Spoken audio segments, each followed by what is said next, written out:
Hey guys, today I'm going to be telling you a bit about some places in Delhi. So let's get into it. This is the Lakshmi Narayana temple. It's located in Mandir Marg near Connaught Place, and it's one of the most significant temples in Delhi. It was built by the industrialist B.D. Birla and his son J.K. Birla. This temple is spread over 7.5 acres. That's a lot. And it is dedicated to the Hindu deities Lakshmi and Narayana with small shrines for Shiva and Durga. Next up, this is the Indira Gandhi Memorial. It was built in April 15, 1955, and it's located in New Delhi, India. There's a bunch of cool statues here and a lot of these newspapers and photos. This area is 74 acres, so yeah. And this museum was built to commemorate India's first and only female Prime Minister, Indira Gandhi. And there's a lot of things here, which it just shows you a bunch of things about Indira Gandhi because she was our first and only female Prime Minister. I feel like it's kind of interesting because there are so many things and stuff which it's just really interesting. That's mostly all. And this is a view of it. And then this is the India Gate. The India Gate is quite tall, and then there's the Rashtrapati Bhavan located in Central Metro Station, and it's right in front of the India Gate. To have some fun on India Gate, you can climb up some estimated 300 steps that'll take you right up to the top. And the India Gate was built to commemorate the British India Army who laid down their lives and fought some good wars for us. Anil Mittal is the owner of this fascinating gate, and the Rashtrapati Bhavan is the official residence of the President of India. This is the start of the Qutub Minar. I'm going to be showing you the actual thing in a minute.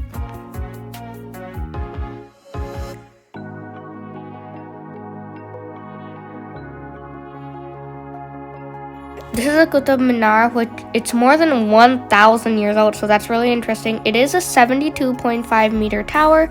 It was built in 1193 by Qutb ud-Din Aibak. He made it to celebrate the defeat of the last Hindi ruler, as he was the first Muslim ruler. And it was before, and still is, the tallest tower in India. It is mostly famous for its height, and it's complete with 5 stories and balconies on each. It's super tall, first of all. 72.5 meters is a really good height. It's about 215 feet, something there. It's 217.5 feet, I'm pretty sure, and 72.5 meters. So that is really good for its height. And then I love how it's more than 1,000 years old. It did face 2 drastic things. First was it was hit by a lightning bolt, which destroyed the first, and second, it was an earthquake. This is the Lotus temple. It's in the shape of a floating half-open lotus, and it has no idols of any god. It was built in 1986 in Delhi, India, and it is notable for its flower-like shape. It also has a seating capacity of 1,300 people and can have 2,500 people at a time, so that's really interesting. It's super big, and it is India's symbol for peace, love, purity, and immortality. It was made by Fairborn Sabha. And I feel like it's really interesting that the shape, it's like a half open lotus, and it's kind of floating, and so many people visit it. It's just really weird and interesting at the same time, so I think that's the best part about this Lotus temple. And there was a bunch of stuff inside because there was these small lakes, not lakes, they're tiny pools and stuff. Look, this is a small pool on the outside premises.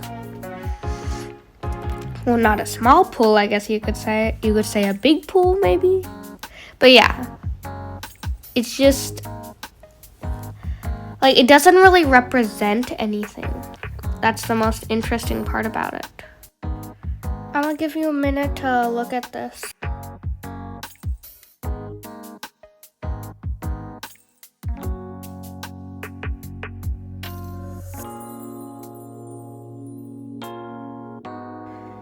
Okay, we are here at the Rajghat. I'm gonna be showing you the actual thing in a minute, and then this is Gandhi Samadhi, and Mahatma Gandhi, he was basically the father of the nation.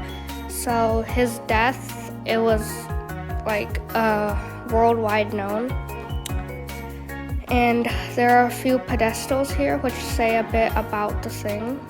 And this is the actual monument. This is located in Delhi, India, and it was dedicated to Mahatma Gandhi. Someone named Vanu G. Bhutta made it, and it used to have the name of a historic ghat of old Delhi. Later, it was called Rajghat. So that's like really interesting how it used to have different names and stuff. Also, the memorial stone of Mahatma Gandhi is placed on a simple square platform made of black stone, as you can see here, and the only words on it are Hey Ram. Those are the last words he said before he died in his assassination. And I think that's mostly it on this Rajghat, and this is a statue of him. And then we are at the Lal Kila, or as it can be called, the Red Fort.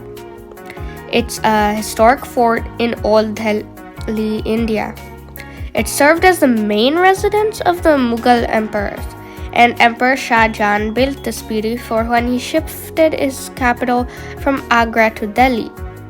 This amazing construction took 9 years and was finished in 1648. So basically it was started in 1639. And as hard as it is, like literally, but as hard as is it to believe, the Red Fort, it used to be white in color, like literally white. And it was built with limestone, but the white stone started slowly chipping off. So the British government ordered it and had the entire monument painted in red. And that changed its original color forever. I wonder how many gallons of paint that took. Like looking at this entire building, just going around it, it's probably took like, I don't know, a few months to paint it. If you had like 2,000 people, that is. And it would take, I don't know, 5 million gallons of paint. I don't know how they did it, but they did. So that's the best part. And then it's also really interesting how I feel like I can see some residues of white in the wall. And I don't exactly know the reason why the bricks started slowly chipping off, but I don't know why they painted it red instead of white again. So that's actually kind of interesting. And also that's why it's named the Red Fort. The name was changed after it was painted red. The name got changed to Red Fort. I don't know the previous name.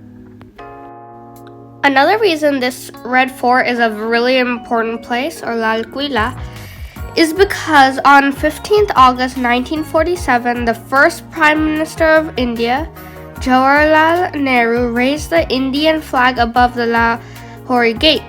So every year on India's Independence Day, the Prime Minister hoists the Indian tricolor flag at the fort's main gate and delivers a broadcast speech from its ramparts. So basically, this is where Independence Day basically started. So that's why people value it a lot. And the fort was plundered of its artwork and jewels during Nadir Shah's invasion of the Mughal Empire in 1739. And most of the fort's marble structures were demolished by the British following the Indian Rebellion of 1857. The fort's defensive walls, they were largely undamaged, but the fortress was subsequently used as a garrison. basically the walls stayed. All of those defensive walls, they stayed, but everything in the fort and stuff that wasn't protected, they all got demolished in the Indian Rebellion. And the reason it's called Red Fort is because of the color. I told you before, but the name that it was before, I'm going to tell you now, it was called the Blessed Fort because the name Red Fort, it's a translation from the Hindustani Lal Quila and deriving from its red sandstone walls. Lal was derived from the Hindustani language meaning red, and Quila derived from the Arabic word meaning fortress. As residents of the imperial family, that's why it was known as the Blessed Fort. So Agra Fort is known as Lal Quila. That's mostly all about the name.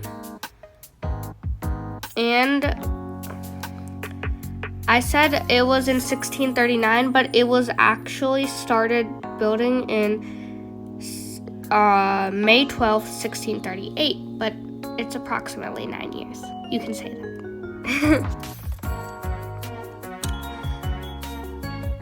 But it's just hard to believe how these emperors, they literally create summer palaces, bedroom palaces. Having a literal house as a bedroom would be unimaginable. They have palaces as bedrooms and palaces as summer palaces. It's just super cool how Emperor Shah Jahan built all of these structures. And this was only for a celebration, literally just because he made his residence in Delhi. He switched from Agra to Delhi, and you can see it's so tall, and right here there's the Indian flag on top. So it's just super cool. But anyways, guys, that wraps up our places. I really hope you learned something from this video. Bye, and see you in the next video. Pretty lights, look me in the face, tell me that you love me, even if it's fake.